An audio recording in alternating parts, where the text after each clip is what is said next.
Hey everybody, welcome back to our channel.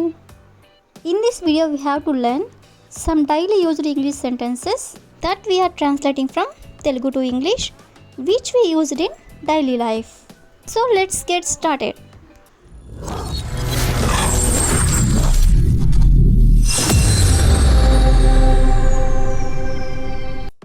Before going to the topic, if you like this video, please like and share to your friends and family members, and also don't forget to subscribe my channel. Okay, coming to the topic, ఈ రోజు వీడియోలో మనం అతని కన్నా బలవంతుడు ఎవరూ లేరు, లేదా వాళ్ళకన్నా చెడ్డవాళ్ళు ఎవరూ లేరు, లేదా నాకన్నా తెలివిగల వాళ్ళు ఎవరూ లేరు, ఈ విధంగా ఎవరూ లేరు అనే వర్డ్ని మనం మన డైలీ లైఫ్లో చాలా సందర్భంలోనే యూజ్ చేస్తూ ఉంటాం కదా. సో ఈ వర్డ్ని యూజ్ చేస్తూ కొన్ని ఎగ్జాంపుల్ సెంటెన్సెస్ అనేవి చూద్దాం. సో ఫస్ట్ వన్ ఈస్ అతని కన్నా మంచివాడు ఎవరూ లేరు. అతని కన్నా మంచివాడు ఎవరూ లేరు.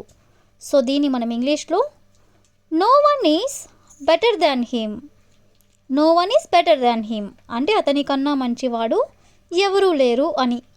అదేవిధంగా నెక్స్ట్ వన్ ఈజ్ ఆమె కన్నా అందగత్తె ఎవరూ లేరు. ఆమె కన్నా అందగత్తె ఎవరూ లేరు. సో దీని ఇంగ్లీష్లో no one is more beautiful than her. No one is more beautiful than her అంటే ఆమె కన్నా అందగత్తె ఎవరూ లేరు అని. అదేవిధంగా నెక్స్ట్ వన్ ఈజ్ వాళ్ళకన్నా చెడ్డవాళ్ళు ఎవరూ లేరు. వాళ్ళకన్నా చెడ్డవాళ్ళు ఎవరూ లేరు. సో దీని ఇంగ్లీష్లో no one is worse than them. No one is worse than them అంటే వాళ్ళకన్నా చెడ్డవాళ్ళు ఎవరూ లేరు అని. అదేవిధంగా నెక్స్ట్ వన్ ఈజ్ అతని కన్నా బలవంతుడు ఎవరూ లేరు. అతని కన్నా బలవంతుడు ఎవరూ లేరు. సో దీని ఇంగ్లీష్లో no one is stronger than him. No one is stronger than him అంటే అతని కన్నా బలవంతుడు ఎవరూ లేరు అని. అదేవిధంగా నెక్స్ట్ వన్ ఈజ్ నాకన్నా తెలివిగల వాళ్ళు ఎవరూ లేరు. నాకన్నా తెలివిగల వాళ్ళు ఎవరూ లేరు. సో దీన్ని ఇంగ్లీష్లో no one is cleverer than me. No one is cleverer than me అంటే నాకన్నా తెలివిగల వాళ్ళు ఎవరూ లేరు అని. అదేవిధంగా ద లాస్ట్ ఎగ్జాంపుల్ ఈజ్ వాళ్ళకన్నా ధనవంతులు ఎవరూ లేరు. వాళ్ళకన్నా ధనవంతులు ఎవరూ లేరు. సో దీని ఇంగ్లీష్లో no one is richer than them. No one is richer than them అంటే వాళ్ళకన్నా ధనవంతులు ఎవరూ లేరు అని. సో ఈ విధంగా మనం ఎవరూ లేరు అనే వర్డ్ని యూజ్ చేస్తూ కొన్ని ఎగ్జాంపుల్స్ అనేవి చూసాం కదా. నెక్స్ట్ వచ్చేసరికి వాళ్ళు పెళ్ళి చేసుకున్నారని మాకు తెలిసింది, లేదా ఆమెకి జాబ్ వచ్చిందని నాకు తెలిసింది, లేదా నీకు ఆ విషయం ఎలా తెలిసింది, ఇలా తెలిసింది, లేకపోతే ఎలా తెలిసింది అనే వర్డ్స్ని యూజ్ చేస్తూ కొన్ని ఎగ్జాంపుల్ సెంటెన్సెస్ అనేవి చూద్దాం. సో ఫస్ట్ వన్ ఈజ్ ఆమెకి ఇప్పుడే ఆ విషయం గురించి తెలిసింది. ఆమెకి ఇప్పుడే ఆ విషయం గురించి తెలిసింది. దీన్ని మనం ఇంగ్లీష్లో she came to know about that matter just now. She came to know about that matter just now అంటే ఆమెకి ఇప్పుడే ఆ విషయం గురించి తెలిసింది అని. అదేవిధంగా నెక్స్ట్ వన్ ఈజ్ వాళ్ళు పెళ్ళి చేసుకున్నారని మాకు తెలిసింది. వాళ్ళు పెళ్ళి చేసుకున్నారని మాకు తెలిసింది. సో దీన్ని ఇంగ్లీష్లో we have come to know that they got married. We have come to know that they got married అంటే వాళ్ళు పెళ్ళి చేసుకున్నారని మాకు తెలిసింది అని.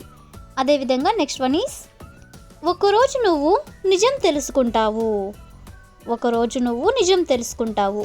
దీని ఇంగ్లీష్లో you will come to know the truth one day. You will come to know the truth one day అంటే ఒకరోజు నువ్వు నిజం తెలుసుకుంటావు అని.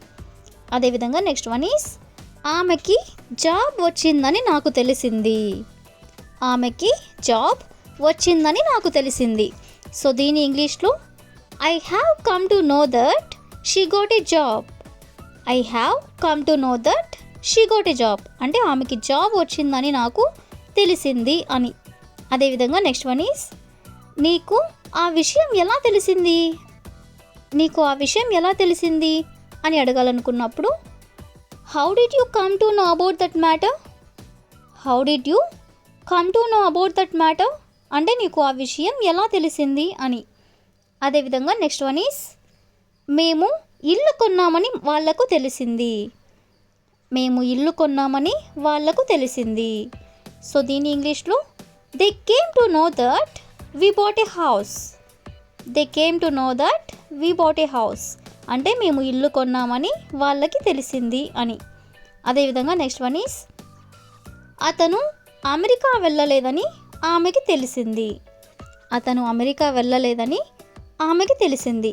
సో దీని ఇంగ్లీష్లో she came to know that he didn't go to America. She came to know that he didn't go to America అంటే అతను అమెరికా వెళ్ళలేదని ఆమెకి తెలిసింది అని. అదేవిధంగా నెక్స్ట్ వన్ ఈస్ వాళ్ళు ఇంగ్లీష్ నేర్చుకుంటున్నారని తెలిసింది. వాళ్ళు ఇంగ్లీష్ నేర్చుకుంటున్నారని తెలిసింది. సో దీని ఇంగ్లీష్లో I came to know that they are learning English. I came to know that they are learning English అంటే వాళ్ళు ఇంగ్లీష్ నేర్చుకుంటున్నారని తెలిసింది అని. సో ఈ విధంగా మనం తెలిసింది అనే వర్డ్ని యూజ్ చేస్తూ కొన్ని ఎగ్జాంపుల్ సెంటెన్సెస్ అనేవి చూసాం కదా. నెక్స్ట్ వచ్చేసరికి కారు నడపడం చిన్నపిల్లల ఆట కాదు, లేదా ఎవరెస్ట్ ఎక్కడం చిన్నపిల్లల ఆట కాదు, లేదా జాబ్ తెచ్చుకోవడం చిన్నపిల్లల ఆట కాదు.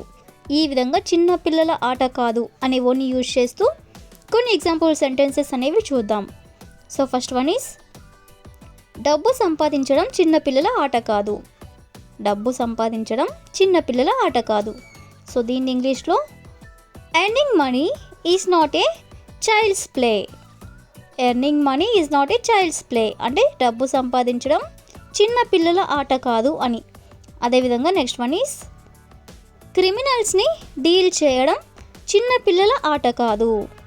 క్రిమినల్స్ని డీల్ చేయడం చిన్నపిల్లల ఆట కాదు. సో దీన్ని ఇంగ్లీష్లో dealing criminals is not a child's play. Dealing criminals is not a child's play అంటే క్రిమినల్స్ని డీల్ చేయడం చిన్నపిల్లల ఆట కాదు అని. అదేవిధంగా నెక్స్ట్ వన్ ఈస్ జాబ్ తెచ్చుకోవడం చిన్నపిల్లల ఆట కాదు. జాబ్ తెచ్చుకోవడం చిన్నపిల్లల ఆట కాదు. సో దీని ఇంగ్లీష్లో getting a job is not a child's play. Getting a job is not a child's play అంటే జాబ్ తెచ్చుకోవడం చిన్నపిల్లల ఆట కాదు అని. అదేవిధంగా నెక్స్ట్ వన్ ఈస్ డాక్టర్ అవ్వడం చిన్నపిల్లల ఆట కాదు. డాక్టర్ అవ్వడం చిన్నపిల్లల ఆట కాదు. సో దీన్ని ఇంగ్లీష్లో becoming a doctor is not a child's play. Becoming a doctor is not a child's play అంటే డాక్టర్ అవ్వడం చిన్నపిల్లల ఆట కాదు అని. సో ఈ విధంగా మనం కొన్ని ఎగ్జాంపుల్స్ అనేవి చూసాం కదా. That's all for today. I will ask you a question for you. Piano వాయించడం చిన్నపిల్లల ఆట కాదు. పియానో వాయించడం చిన్నపిల్లల ఆట కాదు. So if you know this one in English, you can comment in the comment section. Thank you for watching.